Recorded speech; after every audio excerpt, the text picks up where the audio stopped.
New England Patriots 10, Denver Broncos 7. Look, the Broncos did what they could.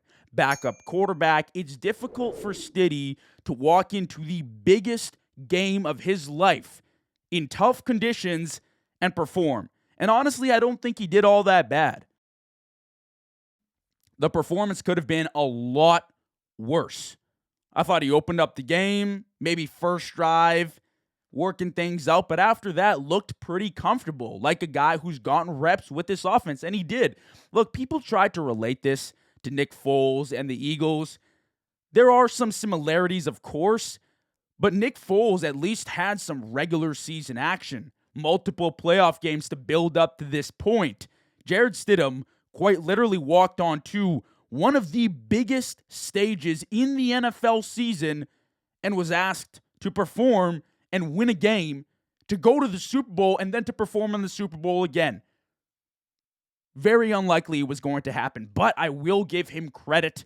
He was confident out there. He was slinging. He had a great deep ball to Marvin Mims early, which put them up 7-0. At that point, I think it put the Patriots on their heels a bit, and at least it gave them a game. Now, the conditions all over the place. You start the game, doesn't look all that bad.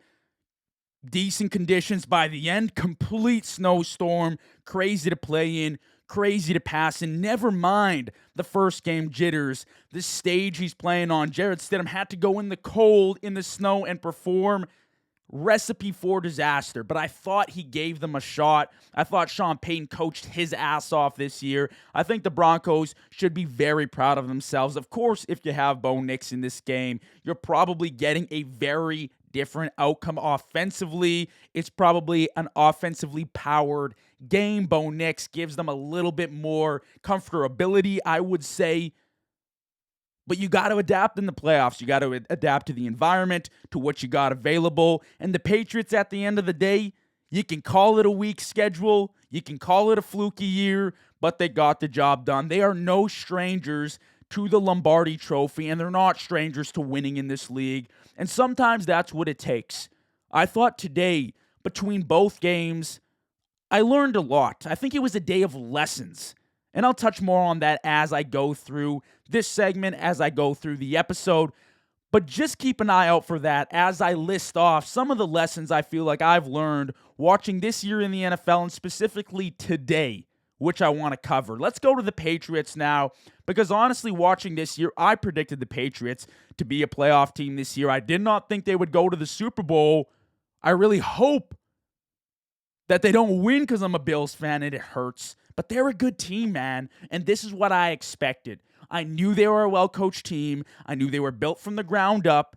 Defense, very, very good. Drake Maye, an underrated player last year in the MVP race this season. And you know what? Credit to New England.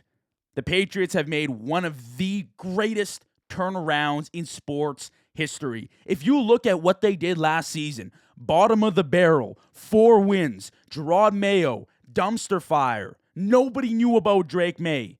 Their defense was not good. Their weapons, terrible. What changed this year? Robert Kraft says, Jared Maye, get out. We want Mike Vrabel. Mike Vrabel is the guy that will lead us to the promised land. They go out, get Mike Vrabel. They upgrade the defense. They are huge spenders in free agency. They don't bring in these jazzy names, these all-stars, these Pro Bowlers, but the unit fits so well. And they carved themselves this huge hole last season. 4 wins were terrible, and they climbed right back out. That's resilience. That's dedication. This is a team, a franchise, an organization that knows how to win. They've been there before. They've done it time and time again, and they're doing it right in front of our eyes once again. In 2026, the Patriots are headed to the Super Bowl. Who would have thought? What an incredible year from this franchise. They make very smart decisions in free agency. They made some very great draft picks. Will Campbell, Travion Henderson. Kyle Williams has played a big role at points for this offense. Drake Maye, a pick a year ago, first round. immediately paying off for this franchise. It's miraculous, the turnaround, the ability to go from bottom of the barrel and climb up to the top of the AFC. A team that nobody thought was winning their division, a team that everybody counted out, not only made the playoffs, not only won a playoff game, but beat the Chargers, beat the Texans, beat the Broncos, and now they are representing the AFC in the Super Bowl. Pretty incredible if you ask me. So I tip my hat to the Patriots. It's tough for me to say as a Bills fan. It's tough for me to see these guys back in the playoffs. Scary. But that's what you get when you know how to win. They've been there before. I get it, you're new players. I get it, there's a new environment, new coach. But the front office, the organization, they know what they're doing, man. They really do. The crazy thing about the Patriots, and really about, I would say this playoff run, but over the last few years, what I've noticed regarding quarterback play, because Drake Maye's had a great year, don't get me wrong. He's had a phenomenal season. He's up for MVP. Hell, so I can't debate that. I can't deny that. But what I will say is that Drake Maye hasn't had this all-star, outstanding postseason. He was 10 of 21 for 86 passing yards today. Great quarterback play doesn't mean great results, especially in the playoffs. And people are starting to realize that an elite quarterback guarantees you nothing. Guarantees you absolutely crap.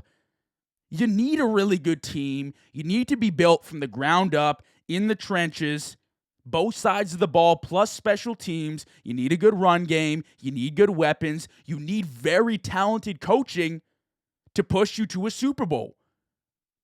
Great quarterback play is always a great addition to have. It's always nice to have a quarterback that can make game-winning plays and take over a game and score 4 touchdowns on any given night. But it is not the be-all, end-all. And I've said this multiple times this year on the show, a few years back, probably this exact same segment. Drake Maye just threw for 86 yards, completed 10 passes, and the Patriots are walking to the Super Bowl. That says something about how this roster's built. That says something about what winning as a team means.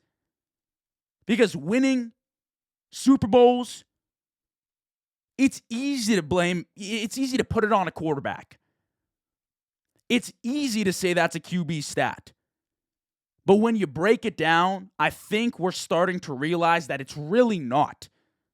And team chemistry and team building, it all means a lot more than we've given it credit for. And I think we're getting smarter. I'll talk about that when we go to the Seahawks segment. But overall, I think when you look at this Patriots team, what have the Patriots done extremely well throughout the playoffs? Their offense hasn't been all that great. They've averaged like 18 points per game throughout the postseason. One of the lowest in NFL history. Yet they're headed to the Super Bowl. Why? Because they built the defense properly. Because their red zone defense in the postseason has been excellent. Because they've capitalized off turnovers, which is exactly what they did against the Broncos today, which is why they won that game. And they haven't been outcoached, and they've been great situationally, and they've been aggressive when they needed to be. And as a result, they've won games. And it is what it is. And that's why they're headed to the Super Bowl right now. Now, I hate to go back to this old reference. Everybody always says it. Defense wins championships. It's old. It's very cliche, but it is still true. And the Patriots are the prime example. Just look at how great that defense has been when offenses have gotten down to the red zone in the playoffs. One of the best. Offenses can't score against New England in the postseason right now. And that's the reason they've been able to back up Their young quarterback who's made a few mistakes, who's also making plays. That's the reason the Patriots are rocking to the Super Bowl right now. You go out in free agency, you grab Milton Williams. Robert Spillane's been huge for them. The secondaries come up big. Gonzo's amazing. They have so many great players. You bring in Mike Vrabel, takes command of the defense. You didn't like Jared Maye last year, kick him out, who cares? We're moving forward. We're looking at a Super Bowl. We want a championship. When the weather gets cold, in the harsh climate, in a treacherous environment, who do you call on to make the play? Not the QB, not the offense, but the defense. As a unit, forcing turnovers in every single game. The defense is the reason they beat the Broncos. They force the turnover, they give them the playoffs, they give them the field position, they score, the game's over. That's it. Defense wins championships. In a society, in a world, at a point in time where the league favors offenses so heavily, with the officiating, with the flags, with the calls that always go to the offense, it is the defense that always stands strong. And you can look and point at Seattle's defense tonight as well. And that's why they win the game. Sam Darnold plays great. I'll talk about that right away. Offense, great. Play calling, great. Rams made mistakes, yes. Seahawks capitalized off it, yes. But guess what? 4th down in the red zone. Rams go for it. Who comes up with the stop? Seahawks defense. When they need it, they call on the defense. Ring, they answer. They answer the phone. Defenses win championships. Patriots have always had a great defense.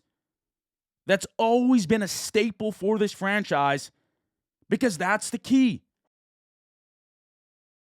Fans might call it boring. Fans might say, oh, it's stale. We want to see 30, 40-point games. They're winning. And that's how they won, and that's how they made the playoffs. So shout out New England for the job they did.